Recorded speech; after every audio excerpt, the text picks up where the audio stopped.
Bismillahirrohmanirrohim. Assalamualaikum warahmatullahi wabarakatuh. Perkenalkan, saya Desi Natalina Listiawati, guru matematika di SMA Negeri 1 Banjar. Bapak dan Ibu guru hebat, kali ini saya akan berbagi aksi nyata dari topik kedua yang dipelajari di platform Merdeka Mengajar, yaitu menyebarkan pemahaman mengapa kurikulum harus berubah. Pada topik kedua ini, ada dua modul yang dipelajari. Yang pertama, makna kurikulum dalam pendidikan, dan yang kedua, pembelajaran versi kurikulum merdeka. Bapak dan Ibu guru hebat, sekarang kita ke modul pertama, yaitu makna kurikulum dalam pendidikan. Apa itu kurikulum? Kurikulum merupakan seperangkat rencana dan pengaturan mengenai tujuan, isi, dan bahan pelajaran, serta cara yang digunakan sebagai pedoman penyelenggaraan kegiatan pembelajaran untuk mencapai tujuan pendidikan tertentu. Ada 4 komponen dalam kurikulum, yaitu tujuan, konten, strategi atau metode, dan evaluasi. Yang pertama, tujuan. Tujuan kurikulum yang baik memiliki kesesuaian dengan perkembangan masyarakat, baik tuntutan, kebutuhan, dan kondisi masyarakat. Karena salah satu tujuan pendidikan adalah mempersiapkan peserta didik untuk hidup di tengah-tengah masyarakat. Komponen yang kedua, konten. Konten merupakan materi yang direncanakan untuk mencapai tujuan pendidikan yang telah ditetapkan. Konten yang dimaksud di sini adalah mata pelajaran. Yang ketiga, strategi atau metode. Strategi pembelajaran merupakan rencana tindakan atau rangkaian tindakan termasuk penggunaan metode dan pemanfaatan sebagai sumber daya atau kekuatan dalam pembelajaran. Strategi disusun untuk mencapai tujuan tertentu. Yang terakhir, evaluasi. Tujuan evaluasi yang komprehensif dapat ditinjau dari 3 dimensi, yaitu dimensi formatif sumatif, yang kedua, dimensi proses produk, dan yang ketiga, dimensi operasi keseluruhan proses kurikulum atau hasil belajar siswa. Selanjutnya, apa fungsi dan peran kurikulum? Kurikulum merupakan jantungnya pendidikan yang berperan sebagai pedoman dan acuan kita dalam pembelajaran. Fungsi kurikulum bagi guru adalah untuk memandu dalam proses belajar murid.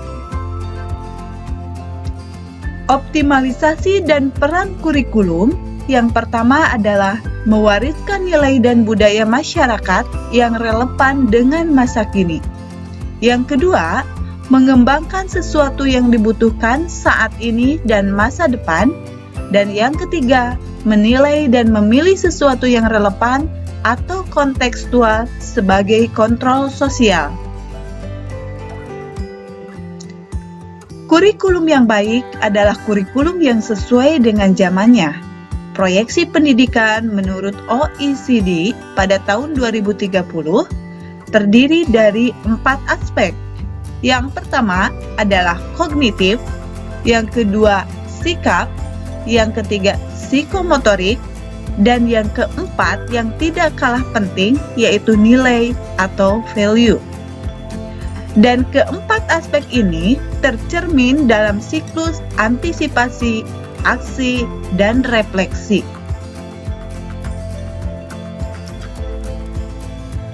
Selanjutnya, pembelajarannya seperti apa? Pembelajaran yang baik adalah yang menekankan pada rasa ingin tahu sebagai dorongan bagi murid untuk terus belajar. Dan hal ini salah satu pembelajarannya bisa menggunakan pembelajaran inquiry. Siklus pembelajaran inquiry terdiri dari yang pertama, rasa ingin tahu, kemudian selanjutnya mencari tahu, yang berikutnya memilah-milah informasi, kemudian yang selanjutnya membuat koneksi antara informasi yang sudah diperoleh dengan dasar yang sudah kita pahami. Selanjutnya adalah mengambil makna, yang berikutnya adalah aksi atau tindakan, dan nanti diakhiri dengan refleksi. Bapak dan Ibu guru hebat, mengapa kurikulum perlu diubah? Ini terkait dengan isu kekinian.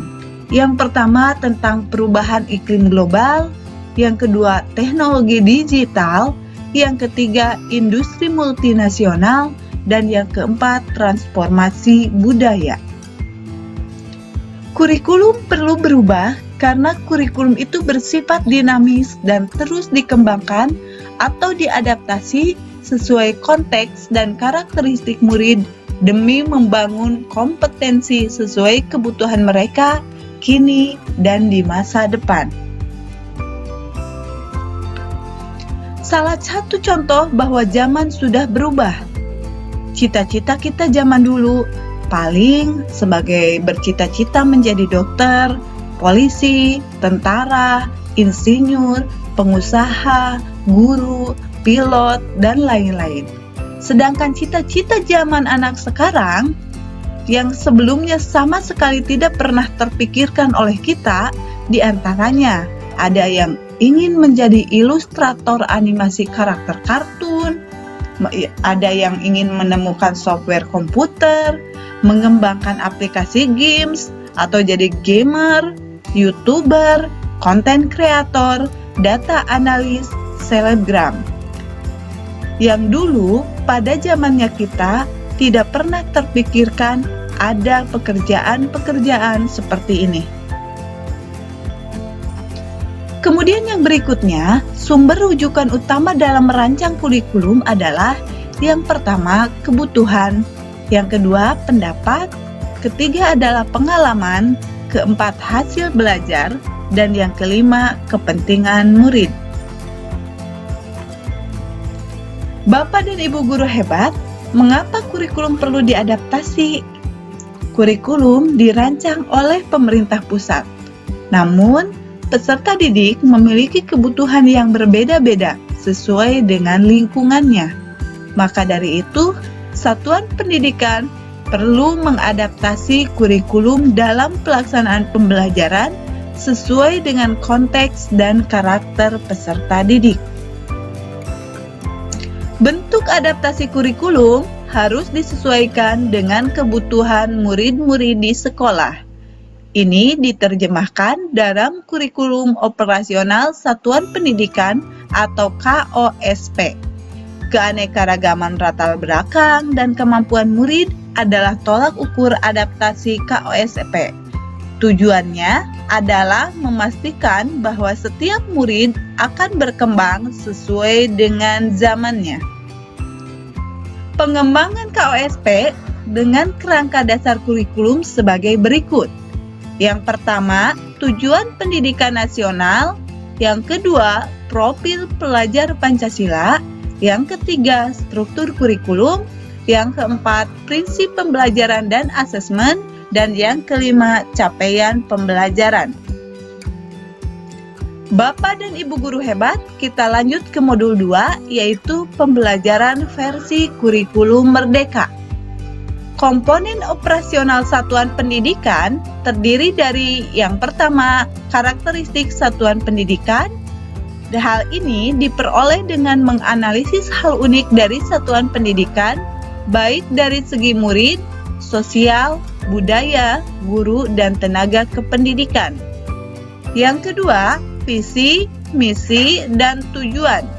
Tujuan jangka panjang sekolah dan nilai-nilai yang mendasari pembelajaran agar murid mencapai profil pelajar Pancasila. sedangkan misi sebagai cara sekolah dalam mencapai tujuan. 3. Perencanaan pembelajaran mencakup alur tujuan pembelajaran, asesmen, modul ajar, media ajar, dan program prioritas satuan pendidikan. Yang keempat, pengorganisasian pembelajaran mencakup muatan kurikulum, beban belajar, program intrakurikuler, ekstrakurikuler, dan proyek penguatan profil pelajar Pancasila. Dan yang terakhir, yang kelima, sistem pendampingan, evaluasi, dan pengembangan profesional. Kemudian yang selanjutnya, 5 prinsip pengembangan KOSP. Prinsip yang pertama, berpusat pada murid. Kedua, kontekstual. 3, esensial. 4, akuntabel. Dan yang kelima, melibatkan berbagai pemangku kepentingan. Pemerintah sudah menyiapkan contoh kurikulum operasional, tetapi dalam kurikulum operasional satuan pendidikan, kita dapat menyesuaikan rencana dan pengorganisasian pembelajaran sesuai dengan keadaan kontekstual satuan pendidikan sehingga pembelajaran murid lebih bermakna. Demikian yang bisa saya sampaikan. Terima kasih atas perhatian Bapak dan Ibu guru hebat. Salam semangat, salam sehat. Wassalamualaikum warahmatullahi wabarakatuh.